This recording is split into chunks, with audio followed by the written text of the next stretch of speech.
Welcome to the Fourth and Goal Fantasy Football Podcast. And now, the nerd of the North, the ace of analytics, the seeker of the sleepers. He's your host, Micah Tweetin.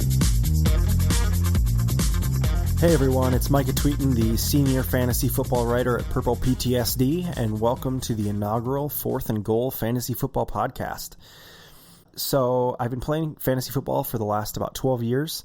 The first 7 or 8 years, I was the seriously casual type of fan, in that I used expert rankings like off of ESPN and stuff, sometimes used an average expert rankings from different sources, some basic statistics, and really that was about it. Kind of just took it at face value. Everybody kind of knows better than me, so I'll just follow that along.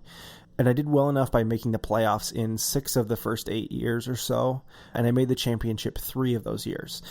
Now, for whatever reason, probably because I was a Vikings fan, I couldn't actually win the championship. So I became frustrated, and so for about the last 4 years or so, I've used my love of sports, mathematics, and a very competitive drive, to say the least, to rank players and try to set myself up for the best success. The first 2 years, I won the championship by an average of 27.5 points, including going a perfect 16-0 my first year. As for this podcast, I know when I'm listening to podcasts, I don't necessarily have time to sit down and listen to an hour-and-a-half podcast of 2 guys talking on and on and on about, 15th round sleepers in 14-team leagues and that kind of thing. And so I wanted this podcast to be something that can be short. I can just kind of share my thoughts with you, try to present some different stats and stuff that I think back up my stances on different players. I don't want it to be a podcast where I'm telling you that I'm right, and I know that I'm going to be right because I know that's not true. You look at the best fantasy football experts, and they're 45 or 50% of the time they're right, and it's not much more than that. It's because fantasy football is unpredictable. There's plenty of things that change and go wrong and go right that, we can't expect. And so a lot of that is just trying to get a draft that kind of falls in your favor, as opposed to, kind of picking randomly out of the hat. JJ Zachariason, he gave a really good analogy that I really liked about fantasy football. If you think of a draft and you're picking a player, you've got a bag of 100 marbles and you've got 50 red ones and 50 white ones. And the red ones, are like a stud running back or whatever that you get your chance on. And you've got the 50 white ones, which are like busts. And you're essentially reaching your hand in and picking a marble. Now, you have a 50-50 shot of getting either, a good player or a bad player. But what you do, when you're studying all this stuff before the draft, creating projections or looking at players and injuries and target shares and that kind of stuff, what you're trying to do is put more red marbles in and take white marbles out, giving yourself, the best odds of getting a player. You may still be wrong, and that's fine because people are wrong all the time with fantasy football. But you're trying to give yourself the best odds to get the best players overall throughout the draft. And so it's about playing kind of averages and just trying to set yourself up for success the best you can for the season. And so that's what I'm hoping to do with this podcast, is be able to share, what I'm thinking and tell you what I believe about different players. And I'm not trying to tell you who to pick because that's ultimately your decision, but I'm trying to get you the most statistics, the most kind of analysis out there for each player for you to have, so that when you're drafting, you can be the most informed person in your draft with each player, and you can make good decisions that can, you have more red marbles in your bag, so to speak, than other people do. So that's kind of my goal for this podcast. They may be a little longer when I have, a guest on here every once in a while. They may, it'll all kind of just depend. But my goal is that it's something that can be quick and easy to listen to, that you can get a bunch of information in, so you don't have to feel like you're sitting through and wasting 40 minutes as, 2 people go off on tangents every 20 seconds or so. So that's kind of the goal for this podcast, and thank you very much for listening, and I'm excited to share this information. So with that note, training camp for the Vikings is now at a close, as the 52nd and final year at Mankato is just wrapping up. I've had the privilege of going down there to watch some of the stuff going on and seeing players, and exciting to see, kind of this new season after a disappointing finish last year.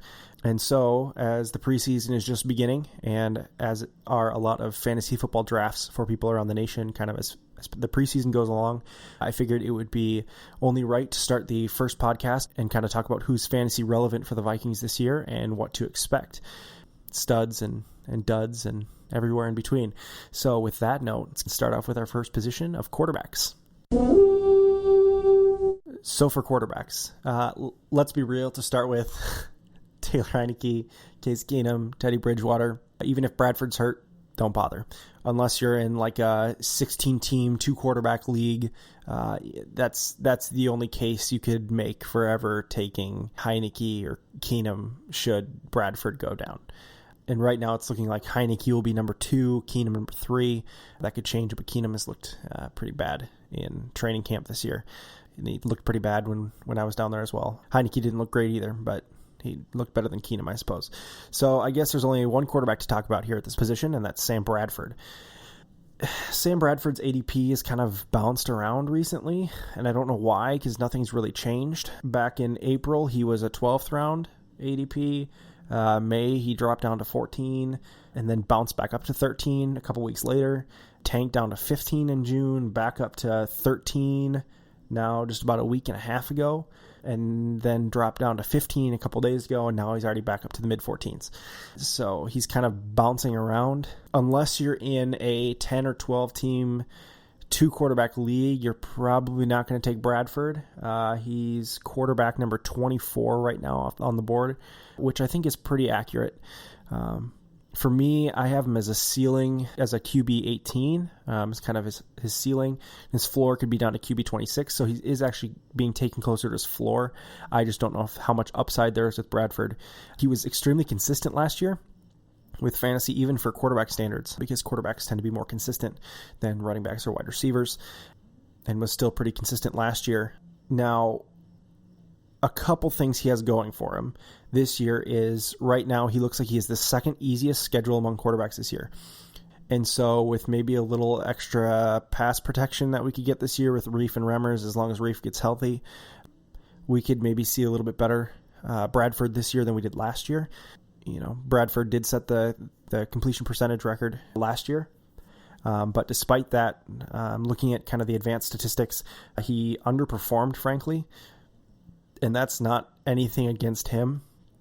That's just when you've got, only 1 second to throw the ball, you're not going to be able to make the deep throws that those kind of statistics look for. They look for a bigger ball in the air kind of ratio that he just couldn't get because he had no time with Clemmings at left tackle, and just, I guess, just how it is. So I guess with a little better pass protection, we should see that efficiency start to go up a little bit, since he did underperform, and we could see a quarterback 20 range. But again, unless you're in a 14-team league and whatever reason people are drafting backups, or you're in a 2-quarterback league, it's unlikely that Bradford will be taken. But he's definitely not the worst choice at quarterback. He's kind of in that Carson Palmer, Carson Wentz range for quarterbacks, and it's not like I'm excited about him, but he's not a terrible fantasy option either. He is what it is, I guess. So with that, with our only quarterback, let's move on to the running backs. So this year, the Vikings, I guess, have 3 running backs, that we could see get taken in a draft. Probably only 2, depending on how McKinnon falls, size of the league, that kind of thing. But let's kind of break it down in order of their ADP right now. Dalvin Cook. Let's talk Dalvin Cook. When Dalvin was taken last year in the draft, I wasn't that excited, to be completely honest. Take away the off-the-field issues, and I was a really big fan of Joe Mixon. I thought he was, frankly, the best running back in the draft, period, last year. Better than Fournette, better than McCaffrey, better than Cook. I thought, frankly, he had the best talent, and I think analytics showed that as well. It's not to say that Cook isn't a good running back, because I think he will be. I just like Mixon better, so that was kind of my stance coming out of the draft last year, was that I was a little disappointed that they went with Cook over Mixon, but I can also understand with all of the PR stuff with Mixon, and depending how interviews went during the year, pro day interviews, that kind of thing. If they didn't feel comfortable taking him, then that's fine. I can understand why they went with Cook. Cook is obviously a good player, and I had him as a first-round talent as well. I just had Mixon in my top 10 last year. Now, the hype around Dalvin Cook has been ridiculous lately. He's starting to get a lot of national attention. There's a lot of people talking about Cook and how good he's looked in training camp. I think there are two quotes that come to mind with Dalvin Cook and the hype that he's getting. One is by Simon Cowell, where he said, "Create the hype, but never believe it." And the other one is, "We all get swept up in the hype machine. Nobody is immune to that." And I think that's exactly what's happening right now. As you know, Dalvin Cook is seeing his ADP rise and rise and rise and rise as he's getting all this hype about, how good he's going to be. And it's not that I don't think he'll be a good running back, because I think he will. I think he'll ultimately be a good running back in the NFL. It's just that, watching him in training camp, there were still things that I was not all that impressed with. He looked average at times. And part of that is he's going against first team, Vikings run defense, which is looking to be, pretty good this year. The defense is looking to be a top 5, top 10 defense in the NFL. So it's obviously going to be hard to run against them. But at the same time, for all the hype that's coming out in the media, he really didn't look like he deserved it, in my opinion, as he was at training camp. And I would say he looked better in the, little running back drills. You could see some of that agility. McKinnon looked better in the drills, but that's McKinnon. He's built for speed and agility. So he's built for those kind of, short burst kind of drills. And then once I got into the situations out there doing 3rd and 3 or the goal line or whatever it was, he really didn't look as impressive as I was hoping he would. And maybe that was because so much hype had been built up about him that I was expecting more than what I actually saw. And so maybe I was more disappointed because of that. But, I seeing what I did at training camp, I don't know if I feel comfortable with where he's at his ADP. Right now, he's being taken 43rd, which is, middle of the 4th round in a 12-team league, being taken as a running back 21. It's not necessarily that I don't think he can hit that, because I think his ceiling is a low-end running back 1, high-end running back 2, kind of that running back 13 range. But the problem is his floor is probably a running back 40 or so because of the situation the Vikings have. It all depends on what McKinnon is like, how much passing opportunities does McKinnon get, how many rushes does he take away from Cook, as well as how Murray's playing. Murray was activated on the PUP list, and so he may start taking a lot of carries, especially towards the goal line. So then you lose that touchdown upside of Cook, and you're kind of needing to get Cook to make longer runs for touchdowns if he's going to score, if you're giving it to Murray, inside the 5 or whatever it is. So kind of where he's being taken, that 18, running back 18 to running back 21, 22 range, you're definitely taking it closer to his ceiling than his floor, which is a little scary for me. And it makes me a little uncomfortable to take him as high as he's being taken, only because you're kind of losing the upside and you're banking on the upside. You're kind of needing him to give you the upside, and if he doesn't, he'll be kind of a bust for that position. Again, it's not that I don't think he's going to be a good running back. It's just that the situation this year is not very good for him in terms of fantasy production. And if Murray, if we let Murray go after this year, because he's got a pretty heavy first year and not as much in the second and third years, if we let Murray go, I can see him being better next year in terms of fantasy production. And if you're in a dynasty league, I'd go for it. Take him, because, you're looking 2-3 years down the road and he's going to be that sole guy. Yeah, I think he's going to be good at that point. Just this year, especially in redraft leagues, I just don't know if he's worth where he's being taken right now. I guess the guy taking his touchdowns away, Latavius Murray, is being taken 93rd about right now, which is, towards the end of the 8th round in a 12-team league. He's right now being running back 39. Latavius is being drafted probably, a good round and a half, maybe even 2 rounds higher than he should be. He's going to be very touchdown dependent. I think Cook's going to get the majority of the carries this year, and you're going to see him get a lot of the yards.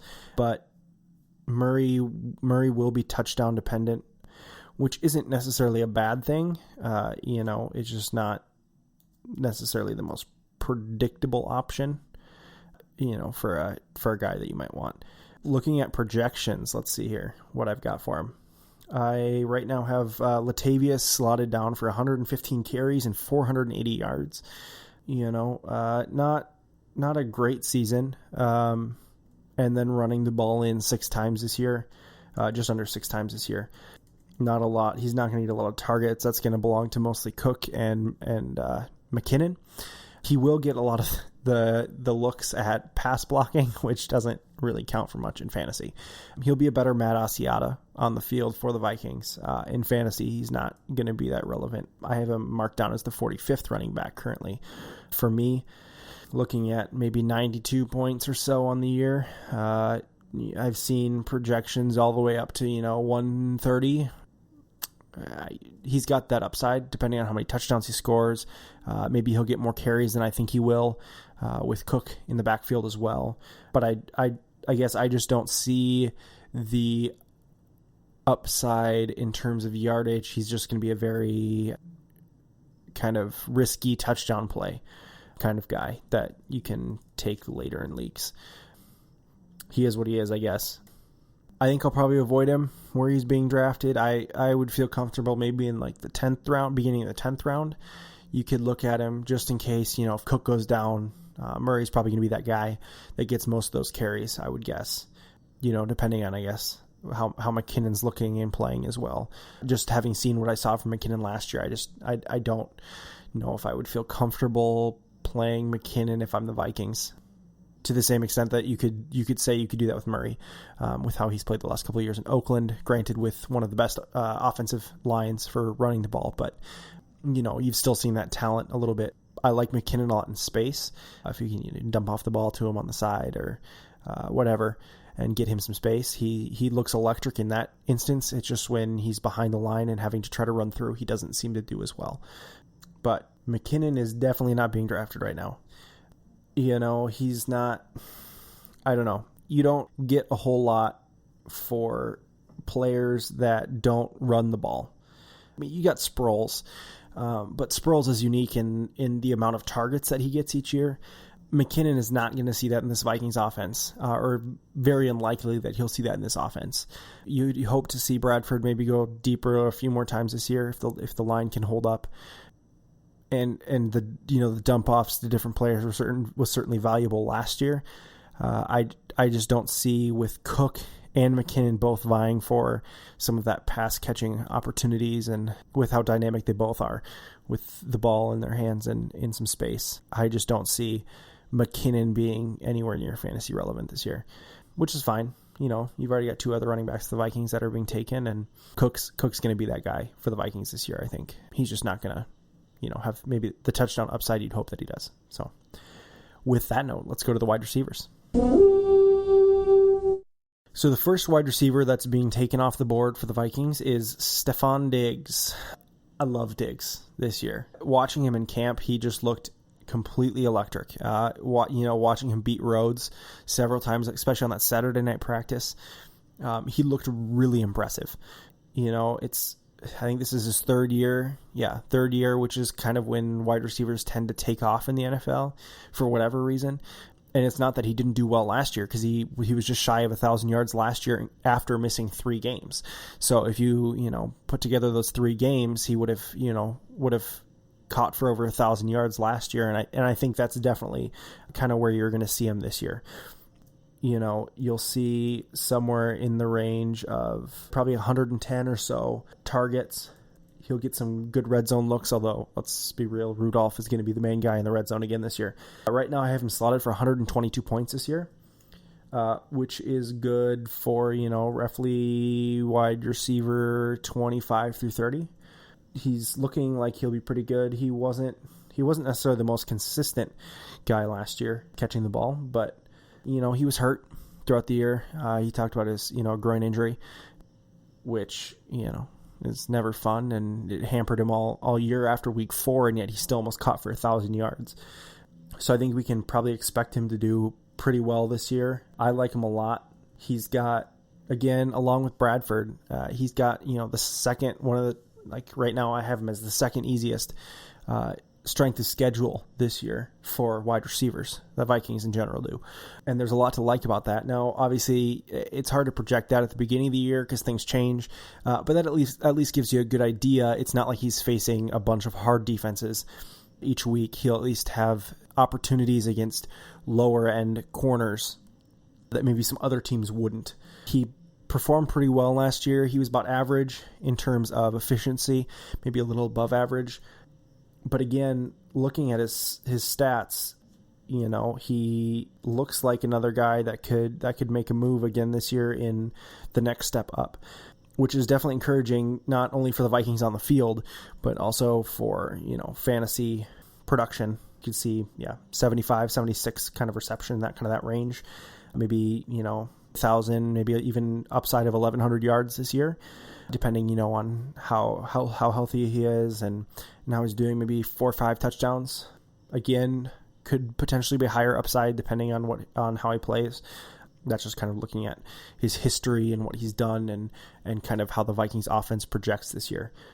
Yeah, I mean, you could see him anywhere up to maybe 150, 160 points, which would be pretty good for a wide receiver, especially where he's going now. So I'm pretty high on Diggs. He's looked impressive. He looks like he's made that next step, and he was looking like it last year a little bit too, but even more so far in practice. And we'll see a little bit in preseason how he's doing and what's going on with that. But yeah, he's definitely a player that I'm excited about, and a player that I'm starting to target in that 7th, 8th round, 9th round, if he falls that far, especially in the 9th round, for a guy that I'm looking at to take. That's Diggs. Adam Thielen, I'm the opposite side of. I've started seeing some more articles about how Adam Thielen may be the sleeper of the year. Why are people sleeping on Adam Thielen? He's going in the 11th round, 124th, wide receiver 49. He had almost 1,000 yards last year. Why would he be going that low? People are just sleeping on him. Nobody knows who he is. I disagree with it. And it's not to say that he doesn't have upside, because he does. He could finish, up in that wide receiver 30 range, which would be great for a wide receiver 49. But looking at last year, he had just over 40% of his yards last year came in 4 games in which Diggs was either out or was playing extremely hampered by injury and was more of it being used as a decoy.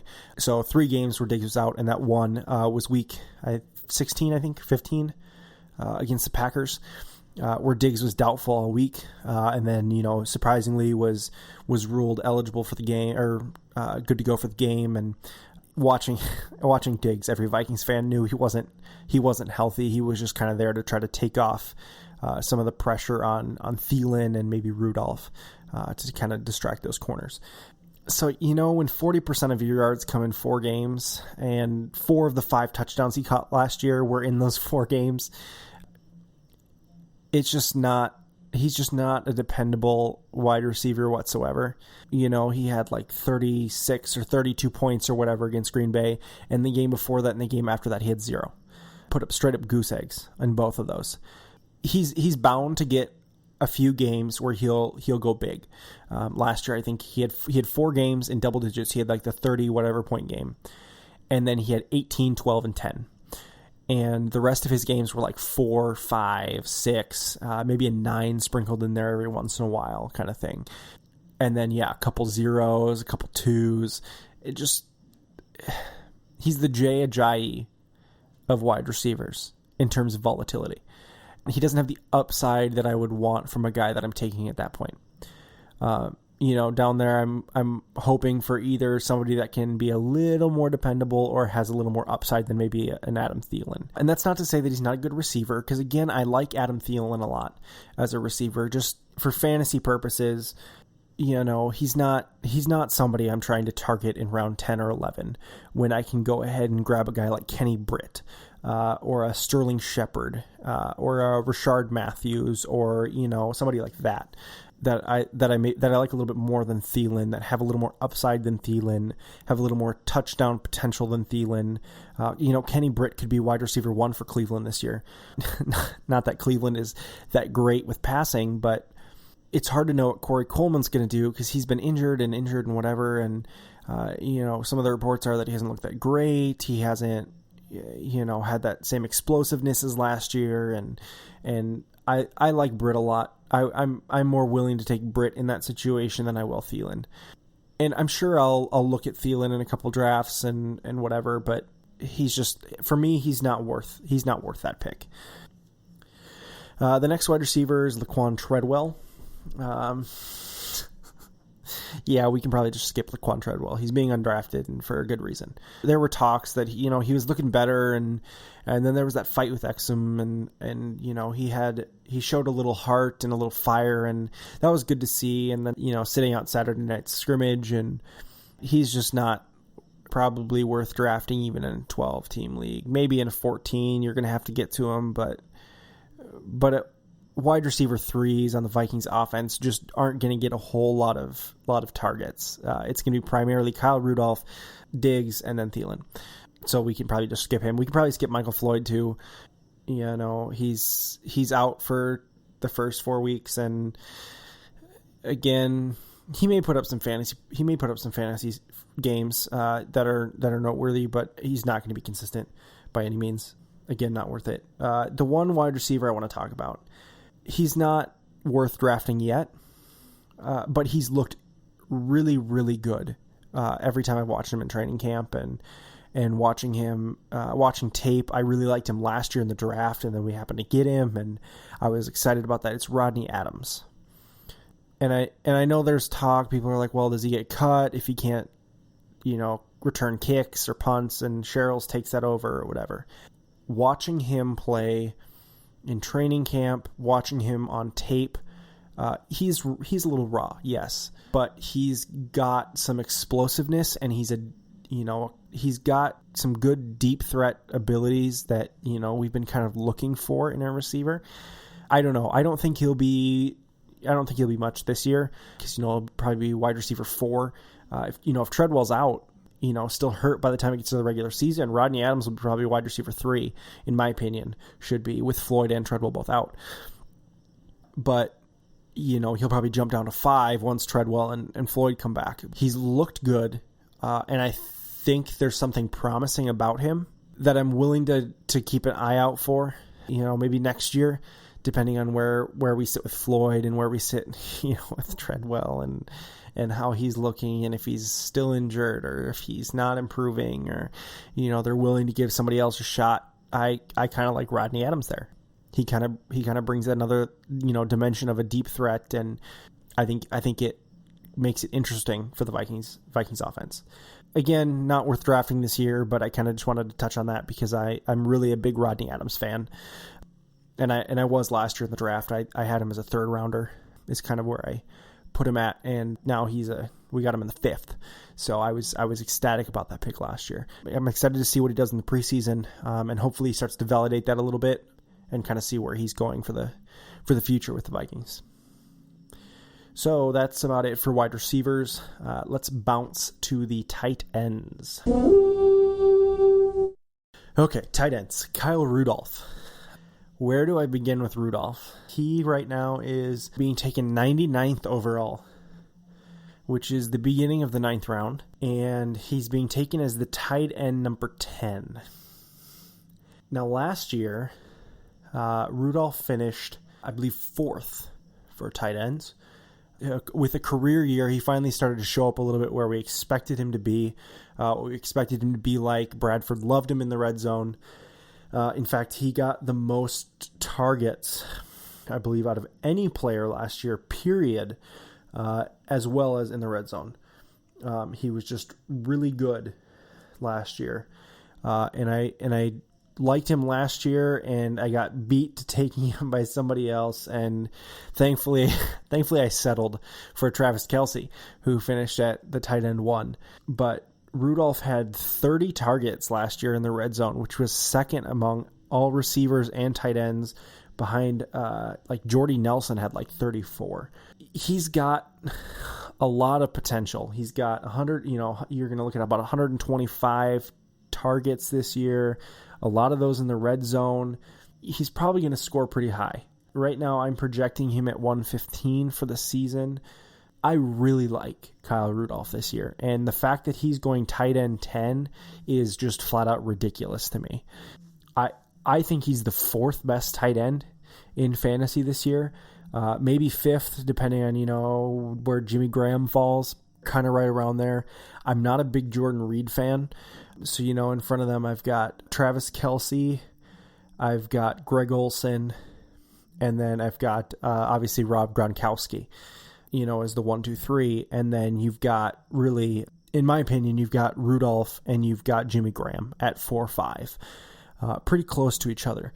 And so the fact that Rudolph is going tight end 10, it's a little disappointing to me, but it's a spot where I like to try to take advantage of that. Now, I don't think that will last for long. I think you'll start to see his ADP maybe creep up a little bit. You've seen it a little bit as people start to point out that Rudolph, finished as the tight end 4 last year and is being taken as the 10 this year. And there is Cook, to take away some of those touches maybe for Rudolph, especially down in the red zone where Matt Asiata was so bad last year. You've got, Latavius Murray should be a little more efficient, obviously, than Asiata. So I get some of that concern of him. Maybe he's not going to probably replicate what we saw last year, but at the same time, he actually underperformed efficiency-wise to what you would expect for how many targets and catches he had. You would have expected, maybe an extra touchdown or two. You would have expected a few more yards. So it's not unexpected to see maybe if those targets go down a little bit, but he can still put up those same numbers, if he gets back to a little bit more of that efficiency standard. We'll see. It's all, kind of moving a little bit here and there and whatever. But, right now I really like Kyle Rudolph, and I think he's the one player in the Vikings that I'm kind of looking at this draft going, I really want to get him where his ADP is at. It's not to say that I would overdraft him, because then you kind of lose the value that he has where he's at. That's the thing with value, you can get good value at their ADP, but if you take them 15 spots higher, you're not getting that value anymore. And so I don't know if I would necessarily look at Rudolph higher than, the 9th, late 8th, early 9th, kind of where he's going a little bit. But he's got really good value at that spot. You could look at him early 8th. I wouldn't feel uncomfortable with that. That would be fine with me. That's just kind of where I sit on Rudolph. I just really like kind of where he was last year, what you saw from Bradford, and looking at Bradford's history, he likes to rely on tight ends, especially in the red zone. That was something that was kind of pointed out last year after Bradford got traded to the Vikings. People kind of said, well, look at Rudolph. He might make it, you might see that jump that we've been waiting for from him, all because, Sam Bradford really likes his tight ends. And sure enough, last year, that's exactly what we saw. And with Bradford maybe having a little more time, we might even see a little bit more of that this year. We'll kind of see what happens, but he looked good last year, and I think he's looking good again this year. And I think that's something to watch out for.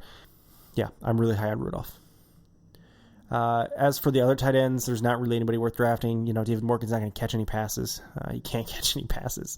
Watching him at, especially again that Saturday night practice, and he had 2 or 3 balls that just hit him right in the hands, and they just plopped off and hit and landed on the turf. He's not a receiving tight end, and that's fine. That's fine. That's not what they want him to do. That's not what they drafted him to do. Makes him obviously useless for fantasy. The other being Bucky Hodges, he'll grow as a rookie. He's going to be a good receiving tight end. It's just that he won't be that this year. I can't imagine there's going to be a whole lot of times where they'll put both Hodges and Rudolph on the field, just because Hodges can't necessarily block real well, and Rudolph is also kind of that receiving tight end.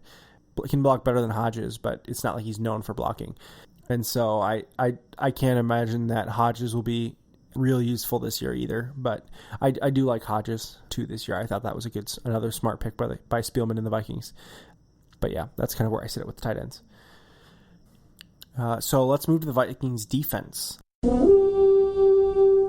Right now they are being taken as the 6th defense off the board in the end of the 11th round at pick number 128. Now, generally my rule is that I will not take a defense until the last round, or the second to last round, depending where I want my kicker, I suppose.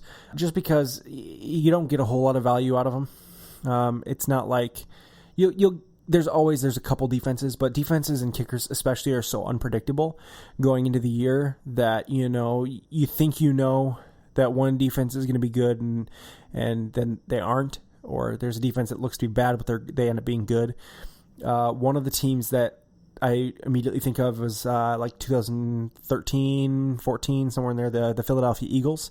They were being taken as like defense number 10, 11, somewhere in that range. And heads and shoulders above everybody in terms of fantasy.